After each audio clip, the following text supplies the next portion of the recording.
Doctor साहब, सबसे बड़ा इल्ज़ाम आप पर यह है कि 28 बरस आपके परिवार ने राज किया, लेकिन कोई सल्यूशन आप कश्मीर प्रॉब्लम का नहीं दे पाए। मुझे आप ये बताइए कि जिन्होंने दिल्ली पे राज किया है इतने बरस, क्या वो कश्मीर का कोई सलूशन आज तक निकाल सके हैं? आपकी सरकार जम्मू कश्मीर में थी, आपके बेटे दिल्ली में एनडीए की सरकार थी, उसके मेंबर थे, प्रधानमंत्री लाहौर गए, मुशर्रफ साहब आगरा आए, लेकिन कोई रास्ता निकालने में आप लोग भी तो नाकामयाब। हजूर, हमें कभी बुलाया ही नहीं। हमें तो वो हिंदुस्तानी समझते हैं पार वाले। अफसोस इसी बात का है, वो हमें हिंदुस्तानी समझते हैं, आप लोग हमें पाकिस्तानी समझते हैं। अल्लाह जाने हम हैं क्या। जब इस्तेमाल करने का वक्त आता है तो हमें यूनाइटेड नेशन ले जाते हैं, ये बोलो कि तुम हिंदुस्तानी हो, हाँ? और जब खाना खाना है और पुलाव खाना है मुशर्रफ साहब के साथ, तब फारूक अब्दुल्ला कहीं याद नहीं आते इनको, या ये पंडित याद नहीं आते हैं। जब कश्मीर का ढोरा पीचना था जनीवा में, तब तो पंडितों को भी ले जाओ, दिखाओ वहाँ पे। और जब मुशर्रफ साहब का खाना करो, ज़रा पूछो मनमोहन सिंह जी से कि किसी पंडित को बुलाया उस खाने में, जहाँ वो भी अपनी दास्तान कहता कि मुझ पे क्या गुजरी है। अगर आपसे मुशर्रफ साहब मिलते तो क्या कहते आप उन्हें? पहले तो मैं उनको आदाब कहता,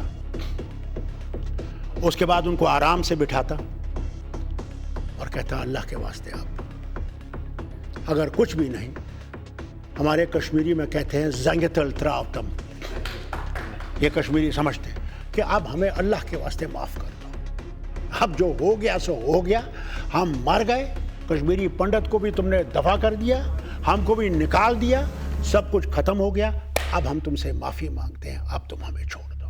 मैं कहता अब माफ़ करो, और मैं मनमोहन सिंह जी भी यही कहता, क्या हो गया अब। आपने कभी पूछा वज़ीर आज़म से कि आपसे क्यों नहीं कॉन्फिडेंस मिले थे, क्यों नहीं?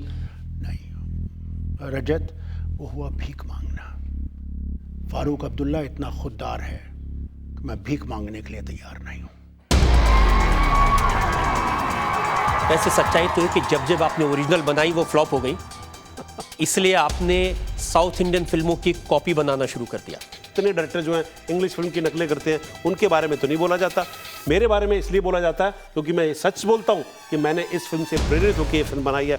और जब आपने तेरे नाम बनाई तो आपने ये कह करके उसकी पब्लिसिटी करने की कोशिश की कि ये सलमान खान और ऐश्वर्या राय की असली ज़िंदगी की कहानी है, क्योंकि उसका एक टैग लाइन थी, ये that based on A true story, you know, and तो उसकी वजह से शायद लोगों को लगा, पर उसका कोई नहीं था। आपको मैं फिर याद दिला दूं कि जो तेरे नाम थी वो भी एक रीमेक फिल्म थी, वो सेतु फिल्म थी तमिल की, उसका अडेप्टेशन था। तो मतलब सारी की सारी फिल्में अडेप्टेशन है। अगर मेरे को सक्सेस मिल रही थी तो मुझे क्या प्रॉब्लम थी यार। सतीश जी, जितनी फिल्में आपकी हैं उनमें हीरोइन मेन होती है, चाहे वो श्रीदेवी हो, चाहे काजोल हो, ऐश्वर्या राय हो, करीना कपूर हो, पूरी स्टोरी उनके आसपास घूमती है।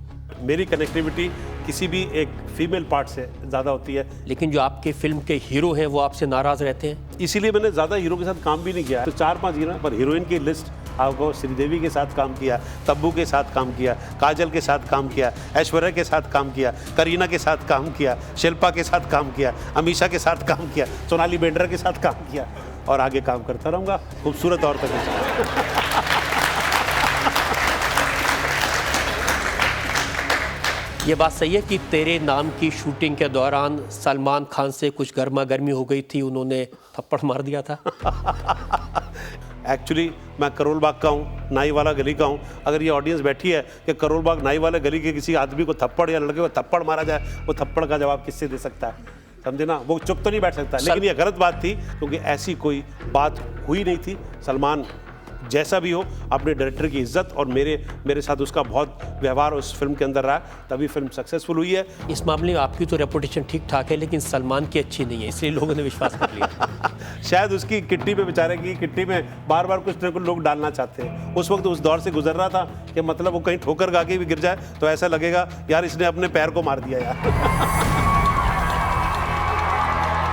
आप लोगों को डिस्करेज करते हैं दवाएं देने के लिए, लेकिन जब जब आपका कैंप लगता है उसके बाहर दवा की दुकान लगती है। मैंने दवाई की दुकान नहीं खोली है, वो भी लोगों को लगभग लागत मात्र मूल्य पर उन लोगों को उपलब्ध कराई जाती है जो किसी गंभीर समस्या से या तो गुजर रहे हैं और जिनको वास्तव में कहीं ना कहीं दवाई की जरूरत होती है, या कुछ लोग ऐसे होते हैं आलसी होते हैं, वो योग करना ही नहीं, बोला हम तो दवाई खानी। चलिए, आपने दवाई की दुकान नहीं खोली, लेकिन योग की दुकान तो खोल रखी है। मैंने योग के द्वारा 1 रुपए अपने वैयक्तिक हित के लिए नहीं लिया। मैंने जरूर जो है सोशल इंटरेस्ट में, पब्लिक के लिए मैंने लोगों से 250, 500, 1100, 2100 रुपए मैं लोगों से लेता हूं और लोग मुझे अपनी इच्छा से देते हैं। मैं देश के लोगों से ये 2-2 रुपए, ये 250 रुपए, ये 500, 1100 रुपए मांग करके एक ऐसी चीज बनाना चाहता हूं जिससे पूरे विश्व के अंदर एक ऐसी साइंस स्थापित हो जाए जिससे केवल श्वासों के द्वारा दुनिया के ये 650 करोड़ लोग निरोग हो सकते हैं। ऐसी मैं एक प्रयोगशाला बना करके पतंजलि योगपीठ बनाना चाहता हूं। उसके लिए मैं लोगों से पैसा मांगता हूं। व्यक्तिगत हित के लिए 1 रुपया न मांगा और न मांगूंगा, न लिया और न लूंगा।